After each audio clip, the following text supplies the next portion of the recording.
Assalamualaikum Pak Ustadz. Saya mau bertanya nih Pak Ustadz. Kan banyak banget teman-teman saya yang menawarkan untuk bergabung di bisnis MLM. Sedangkan dalam bisnis ini kita diwajibkan untuk menjual beberapa barang dan merekrut member yang ada di bawah kita. Tapi saya masih ragu nih Pak Ustadz untuk bergabung dalam bisnis ini. Nah, dalam hukum Islam itu bergabung di bisnis MLM itu seperti apa sih Pak Ustadz? Terima kasih. Waalaikumsalam warahmatullahi wabarakatuh.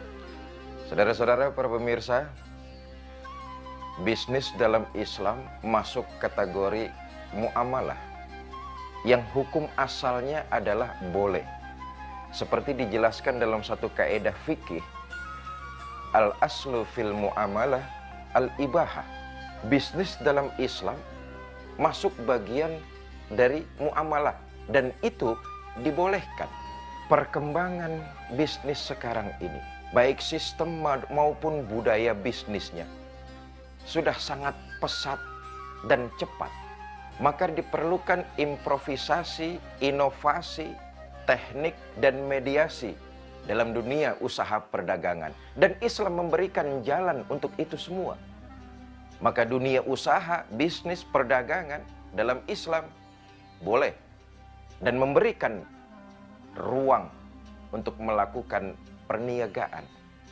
Tetapi kemudian asal perniagaannya, asal bisnisnya, asal usahanya tidak keluar dari jalur-jalur syariat agama.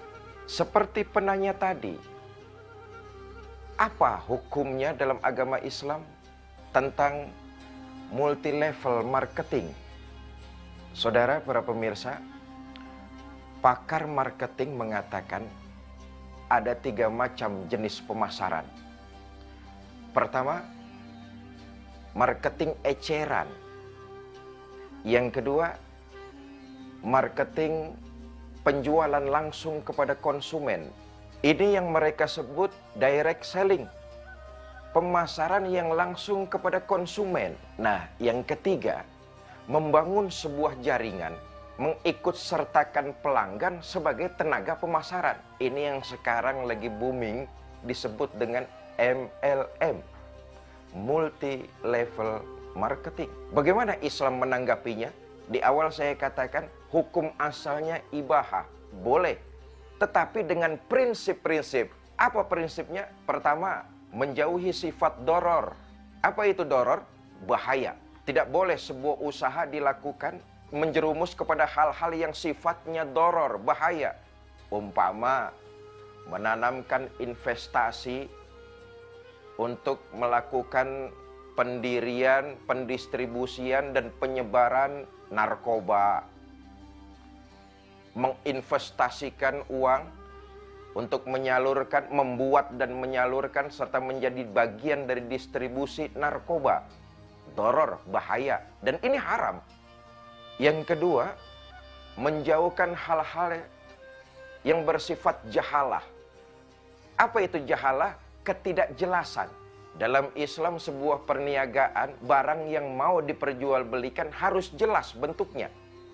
Tidak boleh samar-samar, apalagi orang sekarang bilang beli kucing dalam karung.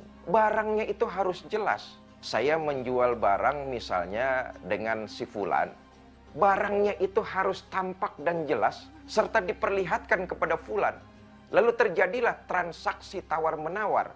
Maka prinsip yang kedua, jauhi sifat jahalah, ketidakjelasan. Pembeli dan penjual akan sah bertransaksi kalau barang yang diperjualbelikannya itu tidak jahalah. Harus jelas. Bapak, Ibu, saudara-saudara, para pemirsa Net TV yang saya cintai, berkaitan dengan MLM, multi level marketing. Sistem ini pernah dijalankan oleh baginda kita Nabi besar Muhammad SAW. Beliau pernah melakukan ini ketika awal-awal berdakwah di Mekah. Dakwah yang dilakukan Nabi itu multi level marketing, dari mulut ke mulut, dari orang ke orang, dari rumah ke rumah. Pesannya berantai.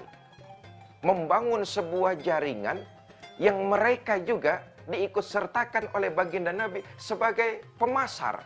Ini dilakukan oleh baginda kita Nabi besar Muhammad Shallallahu Alaihi Wasallam, menyebarkan Islam, mendakwahkan kepada mereka menggunakan person to person, dari mulut ke mulut, dari rumah ke rumah, dari orang ke orang.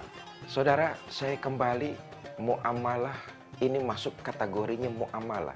Maka hukum asalnya dalam Islam jelas dibolehkan, tetapi dengan sesuai syariat agama Islam.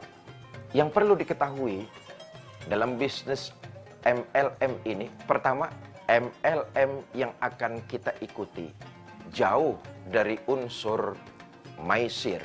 Apa maisir itu? Investasi judi. Jelas ini hukumnya haram. Karena itu saran saya, ketika kita ingin memutuskan bergabung kepada sebuah perusahaan MLM, hendaknya kita mengetahui dulu jauh dari unsur maisir, unsur investasi perjudian. Mudah-mudahan Allah lindungi kita dari hal tersebut. Yang kedua, gharor, yaitu unsur penipuan. Kalau sistemnya menipu, maka Islam mengharamkan. Jadi jauh dari unsur penipuan.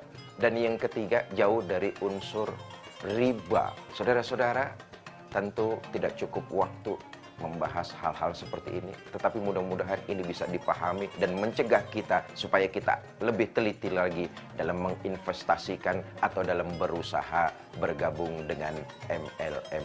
Wallahu a'lam bishawab. Jangan kemana-mana, kita akan masih menyaksikan tayangan berikut ini.